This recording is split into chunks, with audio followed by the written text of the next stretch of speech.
सुप्रभात। मैं हूँ जगेंद्र राणा।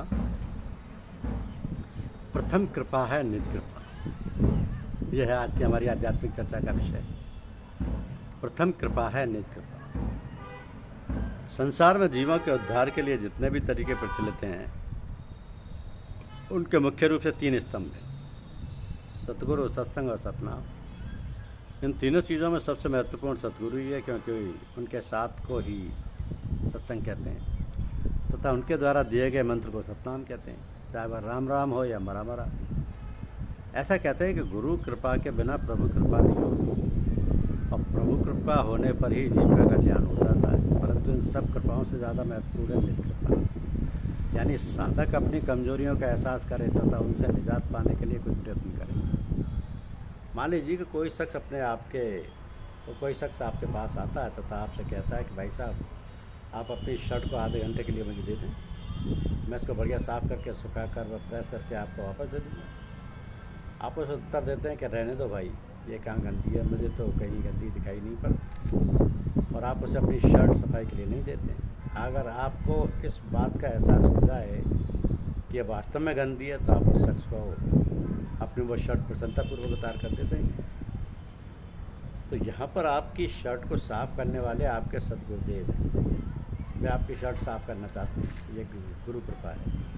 यदि आपकी शर्ट गंदी महसूस होती है आपको, और आप चाहते हैं कि यह साफ़ हो जाए, आप किसी ऐसे शख्स की तलाश में हैं जो आपकी वो शर्ट साफ़ कर दे। ये निज कृपा है। निज कृपा होने से गुरुदेव का काम सहज हो जाता है, वरना सतगुरुदेव को उस समय तक इंतजार करना पड़ेगा जब तक वह शख्स निज कृपा नहीं करता, यानी उसे अपनी उस शर्ट में गंदगी दिखाई नहीं देती। गुरुजन अपनी आत्मशक्ति से वो स्थिति पैदा करने में समर्थ हैं कि वो शख्स अपनी शर्ट में गंदगी देखने लगे, परंतु उसमें समय तो लगता ही है। साधक का धर्म ग्रहण करने के बाद निज कृपा की कदम कदम पर आवश्यकता महसूस होती है। एक अध्यापक एक कक्षा में आता है, विद्यार्थियों को एक विषय पर लेक्चर देता है। उसकी हार्दिक इच्छा ये होती है कि उसकी कक्षा की हर विद्यार्थी या उसकी कक्षा का हर विद्यार्थी उसकी तरह उस विषय का विद्वान हो, परंतु वो हर विद्यार्थी से यह नहीं पूछ पाता कि हमने जो आज पढ़ाया था वो आपकी समझ में आया या नहीं। जो विद्यार्थी कक्षा में हाथ उठाकर किसी बात को जो उसकी समझ में नहीं आई उसे पूछता है, तब वह बाखुशी उसे समझाता ही रहता है जब तक कि वह विद्यार्थी संतुष्ट न हो जाए। तो ये हाथ उठाकर पूछना ही निज कृपा है। कोई तो होनहार विद्यार्थी इससे भी आगे तक चले जाते हैं। महात्मा ओंकारनाथ जी साहब जब विद्यार्थी थे, तब एक बार उन्होंने भौतिक शास्त्र की एक बात उन्हें समझ में नहीं आई। आपने अपने अध्यापक महोदय से वो बात कई बार कक्षा में पूछी। उन्होंने भी उसे समझाने का भरसक प्रयत्न किया, परंतु बात स्पष्ट नहीं हुई। आखिर को आप उन अध्यापक महोदय के घर पर चले गए। दैवयोग से वह मास्टर साहब अपने घर पर ज्वर से पीड़ित अवस्था में मिले तथा उनके परिवार के अन्य लोग बाहर गए हुए। महात्मा ओंकारनाथ जी साहब ने लगभग एक हफ्ते तक उनकी सेवा की। जब वो मास्टर स्वस्थ हो गए, तब उन्होंने स्वयं कहा कि आप हमसे इस विषय में कई बार पूछ चुके हैं, शायद वो आपकी समझ में नहीं आया। आइए आज हम आपको वो बात अच्छी तरह से समझा देते हैं। फिर उन्होंने जो समझाया, आप कहते हैं कि उनके वो शब्द आज तक याद हैं। इस विषय में महात्मा ओंकारनाथ जी साहब ने कुछ प्रयास किए, वो निज कृपा थी, और जो उनके अध्यापक महोदय ने किया वो गुरु कृपा थी।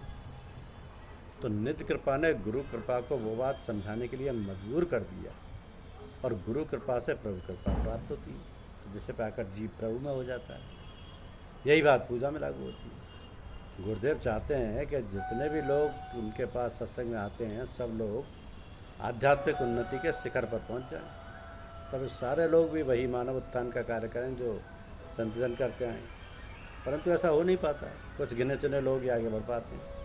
गुरुजनों का कहना है कि जो लोग शौक लेते हैं वो तरक्की कर जाते हैं। निज कृपा को ही शौक कहते हैं। तो आध्यात्मिक उन्नति का भी एक सीढ़ी दर सीढ़ी मार्ग है, जिस पर होकर हर साधक को चलना होता है।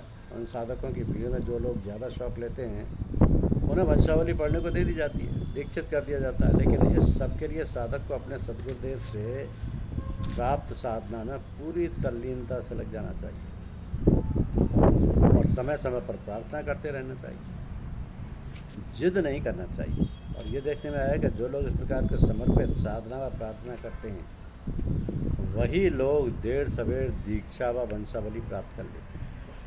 मैं ऐसे कई लोगों को जानता हूँ कि जिन्हें पूजा प्रारंभ करने के लिए 2 साल के अंदर ही दीक्षा प्राप्त हो गई, सिर्फ इसलिए कि वो साधन संलग्नता के साथ समय समय पर दीक्षा की प्रार्थना करते रहे।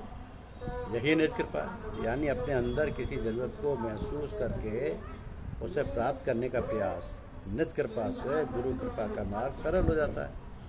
इसके साथ में एक बात का और भी निवेदन करने की धृष्टता कर रहा हूँ, वो है कि जब कभी हम लोग अपने गुरुदेव की सेवा में जाते हैं, वे हमारे साथ बड़ी आत्मीयतापूर्वक बातचीत करते हैं तथा सारे परिवार की कुशल क्षेम पूछ लेते हैं।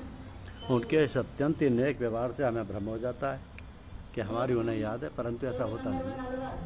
हमारी तो कुछ औकात नहीं। बड़े बड़े भक्तों व साधकों को भी ये भ्रम रहता है कि पता नहीं उन्हें हमारी याद है या नहीं। जब तक उन्हें हमारी याद है तब तक ही हमारी खैरियत है। संत जनों को संसार की याद बहुत ही क्षणिक रहती है क्योंकि वे हर सांस पर मालिक का स्मरण करते रहते हैं। तो 2 यादों का एक साथ समावेश नहीं हो सकता। हमारी याद उनको है, यह हमारे लिए कितना महत्वपूर्ण है। इसके लिए एक उदाहरण पेश कर रहा हूँ। श्री रामचरितमानस में है, महात्मा तुलसीदास जी ने लिखा कि भरत सरिस को राम समेही, जग जप राम राम जप जेही। भरत के समान और कौन भगवान को प्रिय है। सारा संसार राम राम का जाप करता है, परंतु राम जी भरत का जाप करते हैं। भगवान श्री रामचंद्र जी जब 14 साल की वनवास की अवधि पूरी होने के बाद लंका से अयोध्या लौटे, तब पहले उन्होंने हनुमान जी को अयोध्या भेजा। वहाँ उनकी भरत जी से भेंट हुई।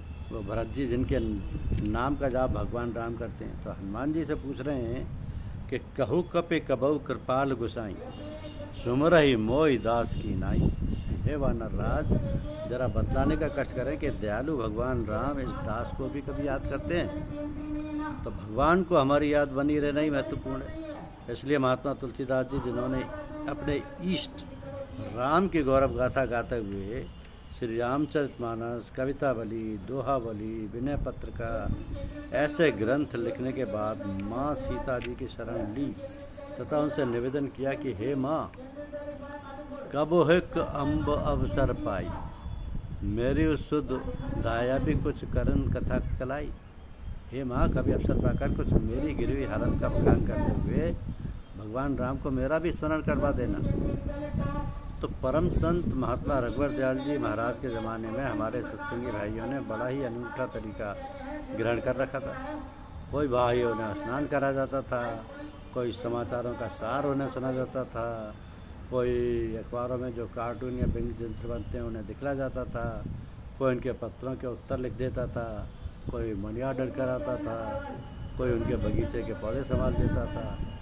तो ये सारा काम सिर्फ इस उद्देश्य से किया जाता था कि उन्हें हमारा स्मरण बना दें। जब काम करेंगे तब उनके सामने रहेंगे, और जब कारणवश हाजिरी नहीं दे पाएंगे तब वे सोचेंगे कि पता नहीं क्या हो गया कि आज वो नहीं आए। आज वे हमारी याद करेंगे, पता नहीं भी क्यों नहीं आए। तो भंडारे के अवसर पर बहुत से भाई भिन्न भिन्न प्रकार की सेवा करते हैं। उन्होंने अपना एक स्थान बना लिया है, और जब कारणवश वे नहीं आ पाते तब वे उन्हें याद करते हैं। ये भी निज कृपा का एक स्वरूप है, जिससे गुरु कृपा व प्रभु कृपा प्राप्त होती है, जो कि हमारे जीवन का उद्देश्य है। तो संसार में गुरु कृपा के बिना प्रभु कृपा नहीं होती, और प्रभु कृपा होने पर ही जीव का कल्याण हो जाता है। परंतु इन सब कृपाओं से भी ज़्यादा महत्वपूर्ण है निज कृपा, यानी साधक अपनी कमजोरियों का एहसास करे तथा उससे निजात पाने के लिए कुछ प्रयत्न करे। तो ये निज कृपा साधक को स्वतः ही दिखानी पड़ती है। जब निज कृपा होती है तभी आगे गुरु कृपा प्राप्त होती है, और गुरुदेव के माध्यम से प्रभु कृपा प्राप्त होती है। तो गुरुजनों का कहना है कि जो लोग शौक लेते हैं वही तरक्की कर जाते हैं। निज कृपा को ही शौक कहते हैं। आध्यात्मिक उन्नति का भी सीढ़ी दर सीढ़ी एक मार्ग है। निज कृपा सदैव ही साधक को स्वयं ही दिखानी होती है, और आध्यात्म के पथ पर जितनी निज कृपा होगी उतनी ही गुरु कृपा और प्रभु कृपा मिलती रहे। धन्यवाद।